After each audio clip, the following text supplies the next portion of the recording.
আসসালামু আলাইকুম।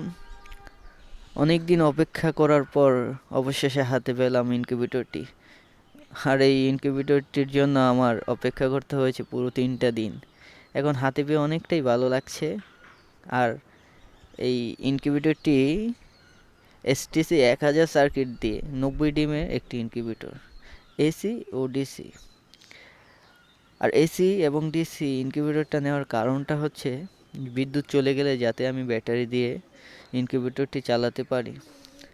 আর আমি খুব যত্ন সহকারে এখন ইনকিউবেটরটি আনবক্সিং করতেছি, কোনো প্রকার যেন কোনো কিছু নষ্ট না হয়।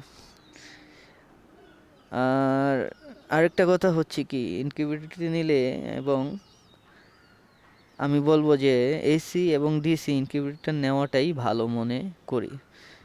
কারণ বিদ্যুৎ চলে গেলেও যাতে প্রবলেমে না পড়তে হয়, ব্যাকআপ হিসাবে ব্যাটারি দিয়ে আপনারা ব্যাকআপ দিতে পারবেন। আর ইনকিউবেটরের জন্য এখনও আমি ব্যাটারি কিনি নাই, কিন্তু খুব শীঘ্রই আমি ব্যাটারি কিনে ফেলবো। আর সবচেয়ে গুরুত্বপূর্ণ কাজ যেটা হচ্ছে ইনকিউবেটরের জন্য ভালো মানের বীজ ডিম সংগ্রহ করা।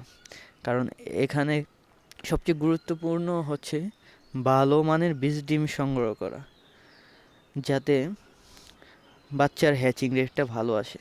বীজ ডিম যদি ভালো না হয় তাহলে হ্যাচিং রেটটা কখনোই ভালো আসবে না। তাই আমি দেখা যায় যে প্রেফার করি গ্রামের যারা অল্প স্বল্প মুরগি, দেশি মুরগি যারা পালন করে তাদের থেকে বীজ ডিম আনাটাই সবচেয়ে উত্তম। আর ফার্মের বীজ ডিম বলতে হ্যাচিং রেটটা যদি ভালো মানের না হয়, ভালো মানের বীজ ডিম না হয়, তাহলে হ্যাচিং রেটটা ভালো আসে না। আর আস্তে আস্তে সবই দেখাবো কিভাবে ডিম ইনকিউবেটর বসানোর প্রথম থেকে শেষ পর্যন্ত আর্দ্রতা কত রাখতে হয় এবং তাপমাত্রা কত রাখতে হয়, বাচ্চার হ্যাচিং রেটটা কেমন আসে, সবই আল্লাহ যদি সুস্থ রাখে দেখানোর চেষ্টা করব।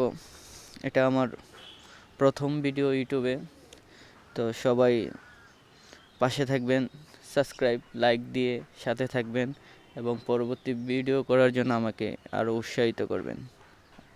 আশা করি ভালো থাকবেন। সবাইকে অনেক ধন্যবাদ। আল্লাহ হাফেজ।